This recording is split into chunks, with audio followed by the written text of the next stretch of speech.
Well, in 2024, we had a wonderful breeding season, probably our best one to date, and we decided to keep some of the babies as holdbacks. We're not going to show you any of the adults in today's video, though, because they're all asleep in the fridge. Wow, look at all those hognoses sleeping. So many hoggies, but a lot of those are mothers and dads or fathers to the babies we decided to keep. So today we're going to show you all of our holdbacks.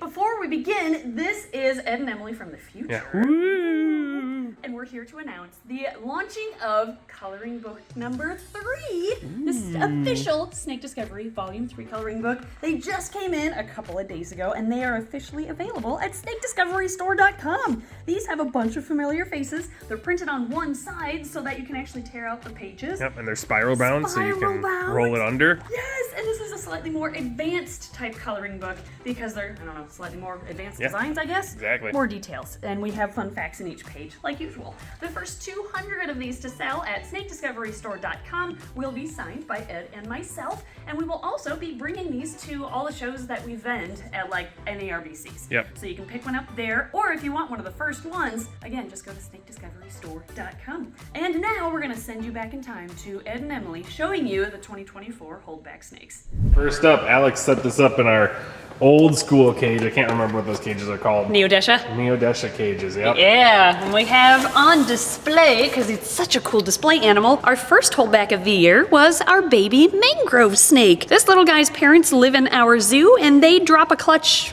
maybe 2 clutches a year, I would say. Yeah. They love to lay eggs in January, and we have a clutch in the incubator right now. And I think they actually laid theirs in December this year. Did they? Yeah, I think so. Oh, okay, so in the winter months is when his parents like to lay eggs, but this is a little male that we are hanging on to, and we're handling him quite a bit actually, so he's staying pretty friendly. He's eating frozen thawed and took to them pretty well actually, which is why we decided to hold him back. And we're also holding him back because our parents in the zoo are wild caught, so we don't know how old they are. So we will need some backup options for when they inevitably get retired and we need a replacement in the zoo. So by handling this cutie a bunch, he can not only be on display in our zoo, I can take him out and handle him and teach with him in my hands without him biting me like his parents do. Mom's bad, Dad's not too bad. Yeah, that's true. Yeah, Dad is actually semi-handleable. Mom likes to bite everything and everyone. Yeah. So. If you want to meet his parents, we have a video on the 5 weirdest snakes in our zoo. Watch that to meet his parents. They're beautiful, and he is just as striking too. What I love about mangrove snakes is they retain this bright yellow coloration even as an adult, so they don't lose that as they mature like a lot of other snakes do. But look how tame he is. He's doing so well. Yeah, I love this guy. All right, so right next to the mangrove, we have our first baby lychee that we decided to keep because it was our first lychee. We had to keep one from the first. So since it's a gecko, they lay eggs in pairs, so there were 2 of these.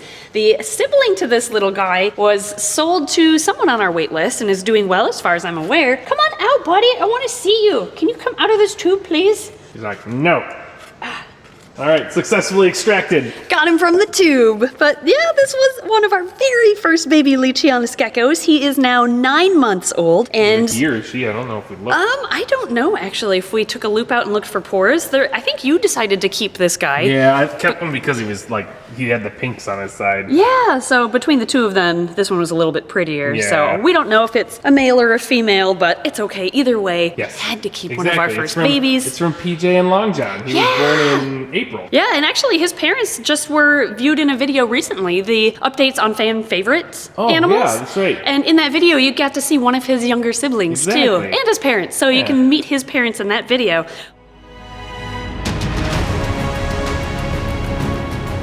But this is one of our holdbacks, our first ever Leachianus gecko. We also need a name for most of these animals, so if you want to give a name, this one's parents are PJ and Long John, so if you want to go with that theme. That'd be kind of cool to stick with the theme. And I think we have since him hatched 4 more babies. Yeah. I think we've now hatched 6 total. So I'm so excited we can breed Leachies now. PJ knows what she's doing. Yeah, she does.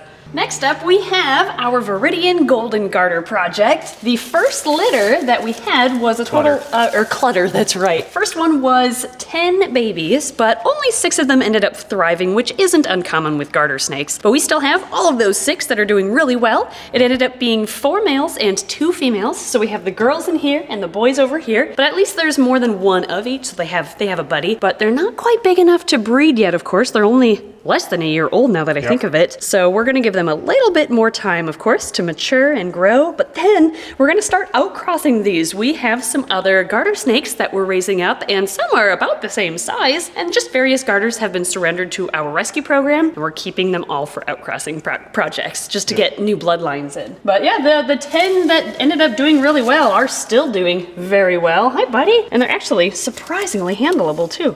They're eating tilapia, they're eating worms, they're eating pinkies nowadays, Basically too. anything they can fit in their mouth. They are not picky eaters at all. Especially the big fat one in here. Oh yeah, the big girl in here is incredible. Here are the 2 girls. One is definitely a little bit bigger than the other, but overall, both of them are much bigger than the males. This one definitely knew how to eat when she was a baby. Unfortunately, she's in shed, so she isn't as pretty and golden as she usually is, but she typically has more of a bright golden stripe down her back like her sister does. But these 2 are growing so fast. Again, eating everything, and not too bad as far as handleability either. But their parents are surprisingly handleable, and they're an F0 generation, so it's so surprising how nice they are and how beautiful they are too. We cannot wait to continue this project.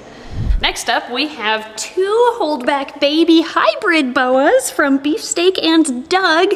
Beefsteak, their mom, is no longer able to breed because of the complications and spaying she had as a result. That tail is so gorgeous. I know, right? So their mom is a red tail. Dad, Doug, is a normal common boa constrictor, and these babies are stunning. We had to keep a couple of them in Doug's honor, of course. We still have Doug, of course, but he is an old man, so we want to keep some of his offspring. Is he the one, this one the one that I chose, or is that the one that you chose? Let's pull out the other one and I'll figure that out.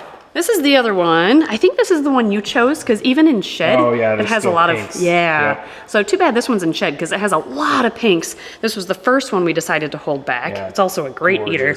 Honestly, all the babies are great eaters. And this one, I wanted to hold back because of its lighter colors. I really liked that lighter coloration, which is less obvious since this one's in shed, but you can still kind of see it. But that red tail. The tan, the browns and tans here match, even though this one's in shed right now. Yeah. But since they're half red-tailed boa, look at those red tails. They're so gorgeous. So yeah, these 2 we're gonna hang on to, not for breeding purposes at all, just for ambassador animals and to use in programs because their dad is such a sweetheart. We wanted that to pass down to his offsprings in future ambassador generations. Beefsteak is pretty big, so if it's females, they'll get pretty big. And Doug's a pretty big male, so... He is, yeah. They create big babies. Put you in the wrong one. You live over here. Next up, we have our first holdback ball python. This cutie came from honey and banana bread. You're hiding, buddy. Where's your face? There's your face. And because of his parents' genes, we know he is a banana pastel special morph. And we kept him because we could not get over the shading right here, kind of the glow down his middle or dorsal stripe. And he has some nice peachy colors on the sides because of the banana and that pastel influence. And the special morph adds some crazy patterning and that blushing. I like it breaks that dorsal pattern a couple times. Once there and once back over here. Isn't that cool? And he still has the speckles that the banana morph gives him, and he should get more of those with time. But yeah, this guy is so pretty. Look at the shading on his head too. It's such a pretty little snake. So again, we had to hold him back. I don't think we're gonna really hold back many ball pythons, but he was just so pretty that maybe he'll be a future breeder. Yeah, maybe. Because pastel, know if he's a male or female? He is a male, and pastel, banana, and special all can pass down to offspring without it needing another copy of it. So they're all dominant? Yeah, codom, or incomplete dominant genes. Yeah, so that's pretty exciting. I mean, banana is sex-linked, I guess, but regardless, all 3 of his genes can still be passed down, even if he's paired with just a normal female. So he's going to be a future breeder for us, and he's such a pretty boy too. And no, people, we are not just focusing on breeding ball pythons. No, we have 2 pairs now or something like that. That's all we have. All we want to 2 do, pairs, so. 2 clutches a year is all we need. There's plenty in the market as it is. Exactly. So we're gonna have a little bit of fun with them, but a couple clutches a year. We just like certain things. Yeah, I love bananas so much. Next up, we have a Our first hognose. hognose we held back. Wow, this one's huge. Yeah, this is from Mitosis's winter clutch. Oh. So she is a little bit older than most of our baby hogs. So when was she born? She was born January 26th. So yeah. it's January 21st filming this. So happy almost- birthday. Yeah. This is pretty much her 1-year-old birthday Early party. birthday. Yeah. So yeah, this girl is from Mitosis. You can kind of see the influence of Mitosis's spots down here. So she's really pretty. And her dad is Bruh, which is just another condomorph, but she must have only gotten one copy, so one of the parents gave her the condomorph. I'm guessing because she looks so much like Mitosis, it came from her. But yeah, this little girl wanted to keep her because I really like the fading in this Conda I think this one also, bloodline. Like, it almost has like that split down the, it's not a chimera at all, but it almost looks like it has that like split down the back. That's right, she had the fading on the sides. Oh, I forgot about that. It's become a little less obvious with age, you but can still kind of see it, like especially up near the head. yeah, I can definitely still see it. Hopefully you guys can too in the video. She's a great eater, growing fast, and yeah, a beautiful little hognose. All right, so baby racks, are we just going top down here? Not quite. I want to save, these are my 3 favorite holdback hognoses, so I'm going to save them till the end. Okay. So instead, we're going to start here and then go down, and then we'll come back. So we have a holdback ratcorn from Buck and Pixie. Of course, you're in shed too. Why is everybody in shed for this Because video? they had to be on camera, and we apparently surprised them. Man, I guess. So we decided to keep a scaleless baby ratcorn because Buck, their dad, and his mom, her, I don't think I've sexed you yet. His parents are both getting pretty old. Yeah. So we just want to start planning. Oh my gosh, you are sassy. He's got a full attitude. Yeah, apparently you do not have your dad's personality, but you are in shed, so he gets a pass. Yeah. But this was one of our nicer examples of a scaleless morph since he has so few scales down his back. He's smiling at the camera too. Oh, look at that big Look at the big smile. smile. Oh, he has his dad's little sesame seeds or scales on his face. And he also has a really cool like micro scale look back here. So all of those factors, plus we wanted to keep a baby this year anyway, just thinking about the age of his parents, he was probably the prettiest one in the clutch. So he was a good eater as well, and that's why we decided to keep him. He also is sassy, apparently. Yeah, I also forgot he has this white stripe down his side. Oh yeah. Yeah, isn't that cool? I don't know is. what that's gonna look like as an adult. I think it'll fade. You think? Yeah, because we have Moby. Oh, yeah. He was completely white, now he's red. No, that's Wrinkles you're thinking of. Wrinkles? Yeah, Moby is our snow scaleless. Oh, that's right. So we have Wrinkles Yes. at the shop, and Wrinkles is completely red now. Wrinkles, that's Yes. his kid-friendly name. Yes. Yeah, he definitely turned orange. So this one will probably turn even more orange. That's my guess. Because he started orange in the It'll first be place. interesting since we kept a white one. Now we're keeping an orange one. Yeah, wonder what he'll look like as an will he adult. turn more orange, or will he Yeah. just... Yeah. I don't know, but that white stripe down the side, I'm going to keep a close eye on. I'm Yes. really curious to see what happens with that. Next up, we have another hognose snake. Yep. And this one doesn't have a baby or a name yet either, but it's a really cool, like greenish colored almost Conda. This is from Henwin and Soul. So you can see that reduced pattern down the back, which is the Conda yellows morph. back here. Isn't that pretty? Yeah, it's like yellowish greenish. I don't know how much you can see on camera, You can see but the yellow a little bit. Can It's you? a little brighter in person. okay. A little bit of orange showing up on the camera, which I think is the pinks in him. Yeah, but after that first shed, we're like, wow, this is kind of a cool yellowy green, pinkish color. We've got to hold on to this guy. Oh, yeah. Plus, he's het albino, so he could create potentially super Conda albino babies. Sure. And also, if you look at his belly, it's wow, jet black. jet black with those solid white walls along the side. This is a really nice example of a Conda without any flaking. So this is a great one to be able to hold back. We're holding back a lot of hognoses anyway because we're looking at expanding our hognose breeding collection, and we'll be adding some more bloodlines from other breeders as well. There's a lot of But- bloodlines behind you in Oh that yeah, rack. future But bloodlines. There's going to be even more coming in. So But it doesn't hurt to hold back some of our own Exactly, babies to yeah. outcross with others this as was well. Henwin and Soul's baby. Henwin and Soul's baby. You're so cute.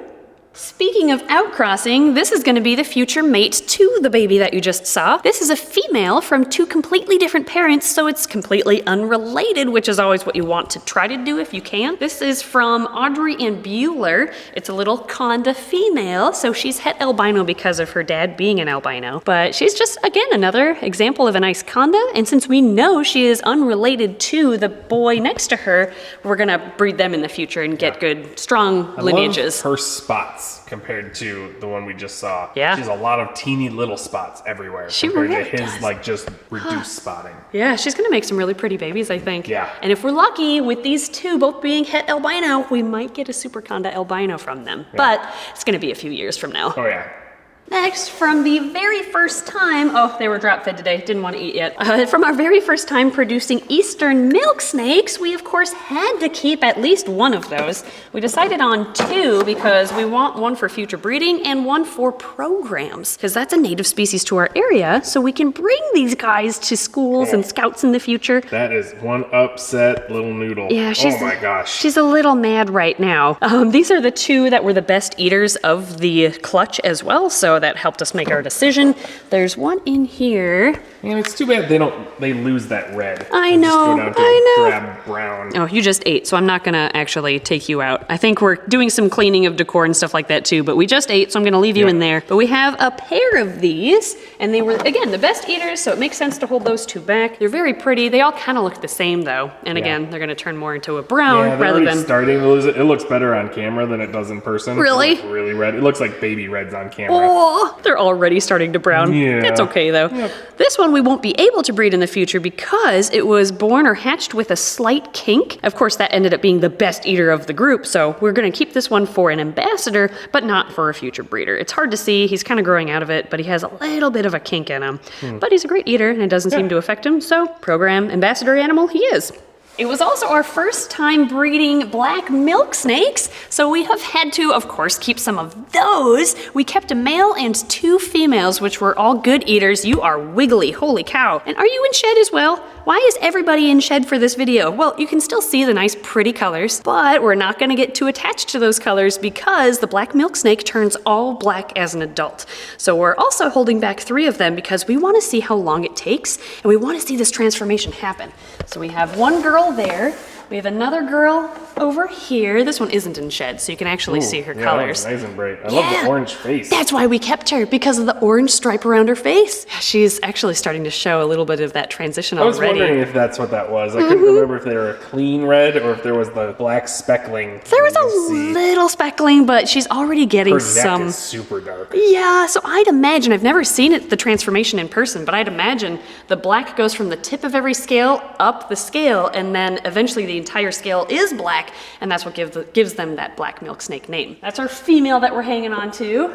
And by the way, these are just about ready to get upgraded. We wanted to give them one final meal to make sure they're full in case they don't want to eat in their bigger bins in a second here. But this is our male that we're hanging on to, and he is also very bright, but again, starting to transform. This one we kept because he has cool little like double stripe down there. It's kind of neat. It's like attached on one side. So that's kind of neat. Now again, we are cleaning these bins and these guys are getting upgraded after this last meal. So they're in small bins right now, but they're gonna be in something bigger very soon. This leaves us with our last 3 holdbacks, which are my favorite holdbacks from 2024. All 3 of them are hognose snakes. I'm gonna start with this one. This little dude is one of our very first toffee super Conda hognoses that we've ever produced. Looks like the one on your shirt right now. Actually, yeah, just without the spots, I suppose. But the color here is called toffee. It gives them a toffee kind of colored head. It's a strain of albinism, but it also gives them kind of a toffee belly. And the toffee strain is known to create paradoxing in hognoses, and this one has a little bit of it on its belly. I Isn't didn't know that? Yeah, it's really kind of cool. He got that from his mom, which is kind of cool that it passed down a little bit, but apparently it's something that's associated with the toffee morph. So is this a T negative or a T positive? Strain? Albinism strain. Well, we have dark eyes, so I'd imagine it's a T positive strain. Okay. If we had red eyes, then that would be a T negative. But yeah, this is our first of my favorite 3 holdbacks, our little male toffee super Conda. And I just realized Ed was trying to compare that snake to my shirt. So you think this is a toffee? Well, there's no red eye. Oh, yeah, Like, if it was albino, it would have a much redder eye, so I think that is a toffee hog. I think you're right. Now, what pattern morph is it? Conda. You think it's a Conda? It's Yeah. reduced enough? Yeah, I think so. So toffee Conda. I never knew the artist accidentally made a toffee Conda hognose. Yeah. And you can get the You Has Food shirt at snakediscoverystore.com. Shameless plug. Yes. My second favorite holdback from this Yeah, year. this one might be my favorite. is our very first sunburst morph. Yeah. This ended up being a little girl, and this girl has such yellow inside of her spots. It's so pretty. I've never seen that before, but maybe it's normal for sunbursts. So similar to the black milk snakes, we also wanted to keep her just to see how these colors transform with age. Yeah. I don't know if she's gonna keep the yellow. Man, she even has it in the head stamp too. The funny thing is I can't see any of the yellows on camera. Oh, you can't? No. Oh, okay. Well, I'll just describe it to you guys. Inside each of her spots here, or blotches, is a light yellow color. It's so neat, and it's outlined in orange. I've, again, never seen that before, but this is our little sunburst, which is a combination of albino and sable. It was the first one we ever made. It's one of my favorite morphs, so of course we had to keep her. She's also a really good eater, so that's an extra plus. So she'll be a future breeder of ours. Last but not least is my favorite holdback of 2024. Yeah, and you didn't like this one at first. I didn't, no, and it's now still close between this one and the sunburst, but I still pick this one as my favorite holdback. Where are you? It's, of course, a hognose snake. Yeah, of course. Brownie points if you can guess what it is before I take it out. I guess most people can guess at least the morph, not the extra morphs. This is the only lavender we produced last year, and it happened to be a super Conda lavender. Yeah. I can't believe still that we got one. I can see why you've changed your tone on this one. Right, so when she first hatched, she kind of looked like a kid's dirty bathwater. So when we started feeding her and I was like, you know, looking at her, I was like, it's kind of a boring. You almost didn't want to keep her. I remember that. Yeah. Like, this is gross. Why are we keeping this thing? Not gross. I was like, she's just kind of. You said gross. Ugly, not ugly, but then she started. She said ugly. Okay, I did. But then she started shedding and turning more lavender with each shed. And she has become prettier and prettier with age. I'm so excited to see her as an adult. I do still think I prefer spots on my lavender hogs. Well, and it makes sense because the spots are what are like lavender. Like her face stamp has turned lavender. The rest is like a grayish thing. So the spots are really what stay lavender on a lavender hognose. But yeah, she's definitely grown on me. She has a nice belly. And she still has that lavender belly. And look, the white walls on the side still show up on a lavender, which I thought was interesting. The only problem with her is that she only eats live for us. Of course. But she's the pretty one. Yeah, of course. She knows that we're gonna baby her. She didn't want frozen thawed for the longest time, and we're like, okay, let's try live. If she doesn't like live, then I'm not gonna hold her back because we don't want super picky eaters in our breeding collection. But she has been eating live every single time. So it's just something, she likes live for some reason. We'll be able to switch her from live to frozen thawed eventually, no problem, so I'm not concerned about that. But, oh my gosh, we made a super Conda lavender. But that's all of our holdbacks from the 2024 breeding season. It's not as many as what we've held back in the past, and that's mostly because we're trying to get different bloodlines introduced to our collection. So we don't want to hold back everything that we produce, or they'd be all related. But that didn't stop us from holding back the prettiest ones of the year, and here are my top 3, all next to each other, so you can see their colors compared to one another. Man, these morphs, they're just so, so pretty. We also have a lot of babies that are from other breeders that we're just raising up, but they're not technically holdbacks, so we didn't want to include them in this video. Yeah, we have but you'll see everything them in that rack. We have a bunch of stuff in quarantine over there, like right there. Yep, just waiting for testing on those to come back. But yeah, we have a lot of future projects starting here, and hopefully we make even more holdback quality hognoses in the very near future. And actually, that'll be hopefully this year. Yeah. We can't even show their parents because they're all in the fridge, There's but a couple new ones in brumation that I'm pretty excited for this year. Yeah, me and there's too. a couple of things that aren't in brumation over here that are very close and should be breedable next year without brumation. So we're gonna try them out anyway. Yep. But yeah, there you go. Let us know which of these holdbacks, not just these, all of them from today's video, from the mangrove we started with to the last 3 hognoses. Let us know in the comments which one is your favorite, and give us some name suggestions for some of these. I don't think any of these have names yet, so if you want to just start labeling in the comments names for everything, that's kind of cool. We'll take your names. Yeah, we would love to see your suggestions. But thank you guys for watching. Thank you, Patreon backers, as always. And I just can't stop looking at these. Oh my gosh, they're so pretty. I love hognoses so much. I think the toffee's my favorite in that. Is it really? Yeah. Interesting, not the sunburst. Not the sunburst. I think the sunbursts are prettier when they get older, but right now the toffee's my favorite in that group. Okay, I can see that. That's valid. Woo!